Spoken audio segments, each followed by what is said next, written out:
हो गया। तो ध्यान दीजिएगा बच्चों, आज आपका टॉपिक है प्रकाश, चैप्टर से रिलेटिव प्रकाश का अपवर्तन। प्रकाश के अपवर्तन के बारे में पढ़ेंगे। प्रकाश का अपवर्तन क्या होता है, प्रकाश का अपवर्तन किसे कहते हैं, उसके बारे में विधिवत पढ़ेंगे बच्चों। यहाँ से आपका क्वेश्चन अक्सर कर प्रकाश के अपवर्तन की परिभाषा, प्रकाश के अपवर्तन के नियम आदि क्वेश्चन पूछे जाते हैं। इसी टॉपिक से आपका स्नेल के नियम संबंधित क्वेश्चन भी पूछा जाता है। स्नेल के नियम से संबंधित आपका एक सूत्र की उत्पत्ति करवाई जाती है, WNG बराबर ANG बटे NW के बारे में पूछा जाता है। अक्सर का इस प्रकार से प्रश्न आपके आते हैं बोर्ड परीक्षा में। ध्यान देंगे, आपका टॉपिक है प्रकाश का अपवर्तन। तो प्रकाश का अपवर्तन किसे कहते हैं, ध्यान देंगे, चित्र के अनुसार आपको समझाते हैं प्रकाश का अपवर्तन किसे कहते हैं। एक ऐसा समांगी माध्यम लेंगे, एक समांगी माध्यम लेंगे और उसमें क्या होगा, जब प्रकाश किरण एक माध्यम से दूसरे माध्यम में आती है, जब प्रकाश किरण एक माध्यम से दूसरे माध्यम में आती है तो बच्चों ध्यान दीजिएगा, तो जब ये यानी कि अपवर्तक पृष्ठ है, इस अपवर्तक पृष्ठ पर जब आप प्रकाश किरण आपतित होती है तो उस बिंदु पर हम एक तल के लंबवत एक लंब डालते हैं। इसके बाद ध्यान देंगे, जब प्रकाश किरण एक माध्यम से दूसरे माध्यम में आती है तो प्रकाश की घटना क्या है कि प्रकाश एक सीधी रेखा में चलता है, लेकिन ये प्रकाश की किरण सीधी ना जाके अपने मार्ग से विचलित हो जाती है। प्रकाश किरण अपने मार्ग से विचलित हो जाती है और प्रकाश किरण का अपने मार्ग से विचलित होने की घटना को प्रकाश का अपवर्तन कहते हैं। ध्यान देंगे, प्रकाश का अपवर्तन किसे कहते हैं, प्रकाश का अपवर्तन क्या है, जब प्रकाश किरण एक माध्यम से दूसरे माध्यम में जाती है तो वह अपने मार्ग से विचलित हो जाती है और प्रकाश किरण का अपने मार्ग से विचलित होने की घटना को प्रकाश का अपवर्तन कहते हैं। बच्चों ध्यान दीजिएगा, पहला जैसे कि माध्यम में विरल हो सकता है, पहला माध्यम मैंने विरल मान लिया, तो दूसरा माध्यम क्या हो सकता है, दूसरा माध्यम आपका सघन हो सकता है। तो जब प्रकाश की किरण विरल माध्यम से सघन माध्यम में जाती है तो अविलंब की ओर झुकती है, और जब प्रकाश की किरण सघन माध्यम से विरल माध्यम में जाती है तो अविलंब से दूर हटती है। ये भी पॉइंट आपको याद रखने हैं, ठीक है। तो हम केवल यहाँ पर क्या मान के चल रहे हैं, दो माध्यम है, जब प्रकाश किरण एक माध्यम से दूसरे माध्यम में जाती है तो अपने मार्ग से विचलित हो जाती है, तो प्रकाश किरण का अपने मार्ग से विचलित होने की घटना को प्रकाश का अपवर्तन कहते हैं। बच्चों ध्यान दीजिएगा, जो प्रकाश किरण तल पर आपतित होती है उस प्रकाश किरण को कहते हैं आपतित प्रकाश किरण, आपतित प्रकाश किरण कहते हैं। जो प्रकाश किरण दूसरे माध्यम में जाती है उस प्रकाश किरण को अपवर्तित प्रकाश किरण कहते हैं, अपवर्तित प्रकाश किरण कहते हैं, ध्यान रखना है। अपवर्तित प्रकाश किरण कहते हैं, ठीक है, अपवर्तित प्रकाश किरण कहते हैं जो प्रकाश किरण। इसके बाद ध्यान देंगे, तल के लंबवत जो अविलंब होता है उसको हम क्या कह सकते हैं, लंब होता है, उस लंब को क्या कहेंगे, अविलंब कहते हैं, ध्यान रखना है, अविलंब कहते हैं। इसके बाद जो पृष्ठ होता है, इस प्रकाश के अपवर्तन की घटना में जो पृष्ठ उपयोग किया जाता है उस पृष्ठ को हम कहते हैं अपवर्तक पृष्ठ, क्या कहेंगे, अपवर्तक पृष्ठ कहते हैं। इसके बाद बच्चों ध्यान दीजिएगा, आपतित प्रकाश किरण और अविलंब के साथ में एक कोण बनता है जिसे आपतन कोण कहते हैं, जिस कोण को आपतन कोण कहते हैं। इसके बाद ध्यान दीजिएगा, अपवर्तित प्रकाश किरण और अविलंब के साथ में एक कोण बनता है, इस कोण को अपवर्तन कोण कहते हैं, अपवर्तन कोण कहते हैं बच्चों, क्या कहते हैं, अपवर्तन कोण। इस तरीके से आपका ये चित्र बनेगा, ठीक है। तो डेफिनेशन क्या होगी बच्चों, ध्यान दीजिएगा, प्रकाश का अपवर्तन किसे कहते हैं, प्रकाश का अपवर्तन क्या होता है, जब प्रकाश किरण एक माध्यम से दूसरे माध्यम में जाती है तो प्रकाश किरण अपने मार्ग से विचलित हो जाती है, प्रकाश किरण का अपने मार्ग से विचलित होने की घटना को प्रकाश का अपवर्तन कहते हैं। प्रकाश के अपवर्तन के दो नियम हैं, प्रकाश के अपवर्तन के दो नियम हैं। पहला नियम क्या कह सकते हैं आप, आपतित प्रकाश किरण, अपवर्तित प्रकाश किरण तथा विलंब, तीनों एक ही तल पर मिलते हैं। नियम नंबर क्या एक है, ध्यान दें बच्चों, आपतित प्रकाश किरण, अपवर्तित प्रकाश किरण तथा अविलंब तीनों एक ही तल पर मिलते हैं।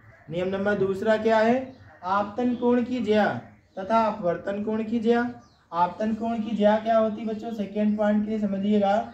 आपतन कोण की ज्या यानी कि साइन आई तथा अपवर्तन कोण की ज्या यानी कि साइन आर का जो अनुपात होता है वो बच्चों क्या होता है, का अनुपात नियत होता है।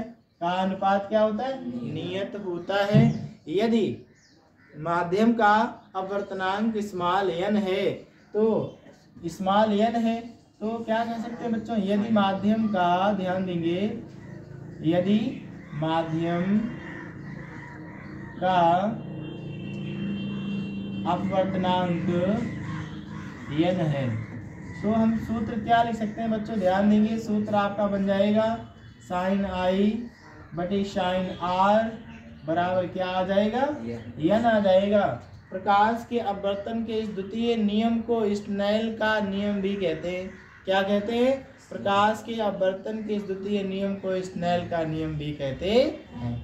बच्चों यदि हमें प्रकाश के अपवर्तन का नियम यानी कि दूसरा यानी कि स्नेल का नियम पता हो जाए तो नियम पता होने के पश्चात बच्चों एक सूत्र होता है, एक फार्मूला होता है, संबंधित सूत्र WmG बराबर ANG बटे ANW।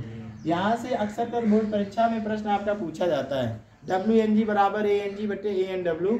WmG क्या होता है, ध्यान देंगे, जहाँ आपका WmG क्या है, जहाँ WmG को हम कहते हैं जल के सापेक्ष, जल के सापेक्ष कांच का अपवर्तनांक, जल के सापेक्ष कांच का अपवर्तनांक होता है, कांच का अपवर्तनांक। इसके बाद ANG क्या है, एयर टू ग्लासेस यानी कि वायु के सापेक्ष, वायु के सापेक्ष कांच का अपवर्तनांक। एयर टू वाटर ANW क्या है, एयर टू वाटर यानी कि वायु के सापेक्ष जल का अपवर्तनांक, जल का अपवर्तनांक। इस तरीके से आपका फार्मूला होता है, इसको आपको याद रखना है। यदि इसके बारे में डेरिवेशन पता हो जाए तो वो भी बताते हैं बच्चों, ये सूत्र की उत्पत्ति हम लोग कैसे करेंगे, इस फार्मूले को किस तरीके से आप डेरिवेटिव करेंगे, ध्यान देंगे। इस फार्मूले का जो डेरिवेशन है आपको कैसे प्राप्त करेंगे संबंधित फार्मूले को, ध्यान दें बच्चों। यदि हमारा जो प्रश्न है WmG बराबर, ध्यान देंगे, WmG बराबर ANG बटे ANW। तो बच्चों इसको हल किस तरीके से करेंगे, WmG बराबर ANG बटे ANW में लाना है। तो समझिएगा बच्चों, यदि क्या है कि यदि प्रकाश किरण, ध्यान देंगे, यदि प्रकाश किरण एक माध्यम से दूसरे माध्यम में जाती है, यदि प्रकाश किरण एक माध्यम से दूसरे माध्यम में जाती है और 1 और 2 के बीच यानी कि जो माध्यम है उस माध्यम का अपवर्तनांक n है, यदि प्रकाश की किरण एक माध्यम से दूसरे माध्यम में जाती है तो इसको क्या लिख सकते हो, तो इसको लिखेंगे 1n2, 1n2। और 1n2 का विस्तृत रूप क्या बन जाएगा, n2 बटे n1। दूसरी बात समझिएगा, जब प्रकाश की किरण, जब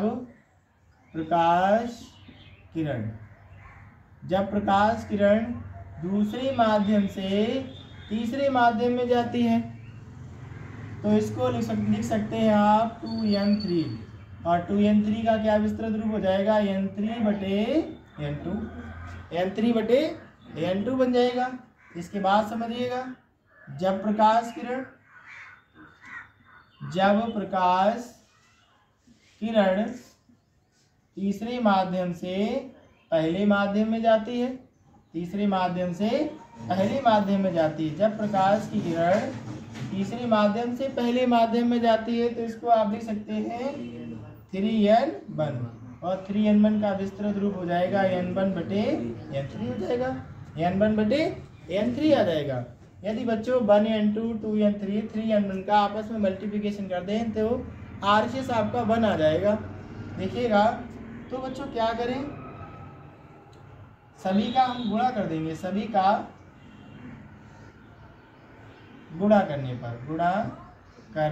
पर आपस में सभी का मल्टीप्लिकेशन कर देंगे तो बच्चों क्या हो जाएगा, आप इसको समीकरण 1, समीकरण 2 या समीकरण 3 भी मान सकते हैं और देंगे समीकरण 1 कामा समीकरण 2 कामा समीकरण 3 तीनों का गुणा करने पर। जब तीनों का सभी का या तीनों का गुणा करेंगे तो लेफ्ट हैंड साइड में कितना हो जाएगा 1n2 गुणे कितना हो जाएगा 2n3 गुणे कितना हो जाएगा 3n1 कितना 3n1 बराबर 1n2 राइट हैंड जो है लेफ्ट हैंड साइड में कितना है, राइट हैंड साइड सॉरी कितना है n2 बटे n1, इधर कितना हो जाएगा n3 बटे n2, इधर कितना हो जाएगा n1 बटे n3, n3 से n3 कैंसिल, n2 से n2 कैंसिल, n1 से n1, क्या बचेगा बच्चों, बचेगा 1n2 इंटू में 2n3 इंटू में 3n1 बराबर कितना आ जाएगा 1 आ जाएगा। इसको आप इक्वेशन नंबर नेक्स्ट मान सकते हो, समीकरण नंबर कितना हो जाएगा, समीकरण नंबर 4 हो जाएगा। इस तरीके से आपका इतना पॉइंट प्राप्त कर सकते हैं। तो जब हम लोग क्या करेंगे बच्चों, ये समीकरण 4 तक प्राप्त करने के बाद आप क्या कर सकते हो देखिएगा। इसके बाद हम बच्चों क्या करेंगे, ध्यान से देखना, 1n2 into 2n3 into 3n1 बराबर 1 लिखा है। हम क्या करेंगे, यदि हम पहले माध्यम को वायु मान लें, वायु को इंग्लिश में एयर कहते हैं और संकेत क्या ले सकते हैं स्मॉल a, और दूसरे माध्यम को बच्चों हम क्या मान लेते हैं जल को इंग्लिश में वाटर कहते हैं, W हो जाएगा। और तीसरे माध्यम को हम मान लेंगे बच्चों कांच, और कांच का मीनिंग क्या होता है ग्लासेस, तो आप क्या वर्ड ले लेंगे G, ठीक है, सभी मान रख दीजिएगा। तो हम क्या करेंगे, तो समीकरण 4 में 1 की जगह पर A और 2 की जगह पर W, ANW गुणे कितना हो जाएगा 2n3 WNG इंटू में GNA बराबर 1। बच्चों ध्यान दीजिएगा, इन दोनों टॉपिकों को यहीं रखना है, ये दोनों पॉइंट आपके यहीं रहेंगे, पद और इस पद को हटाना है आपको। क्या करोगे आप लिख सकते हैं ANW गुणे WNG बराबर कितना 1 बटे GNA, भाग गुणे में था भाग में आ गया, इसको लिख सकते हो आप ANW गुणे WNG बराबर 1 बटे NA अपॉन NG का 1 से मल्टीप्लिकेशन कर दो, ANW गुणे WNG बराबर हो जाएगा NG अपॉन NA, और NG अपॉन NA को लिख सकते हैं ANG लिख सकते हैं, ANG बराबर NG बटे NA, या इसको लिख सकते हैं ANG। बच्चों बन जाएगा ANW गुणे WNG बराबर ANG, और WNG फाइंड करना है, WNG बराबर हमें ज्ञात करना है, तो कितना आ जाएगा ध्यान से देखिएगा, WNG बराबर कितना आ जाएगा ANG बटे कितना हो जाएगा ANW, ये आपका आंसर आ जाएगा। इस तरीके से बच्चों प्रकाश के अपवर्तन क्या नियम पढ़ेंगे, प्रकाश के अपवर्तन की परिभाषा आपने देखी, प्रकाश के अपवर्तन के नियम आपने पढ़े, और वहीं से आपने WNG बराबर ANG बटे ANW के बारे में निगमन किया। इस तरीके से आप निगमन कर सकते हैं, ठीक है, और जो टॉपिक है आप इस तरीके से इसको निगमन कर सकते हैं, ठीक है, नोट कर लीजिएगा बच्चों।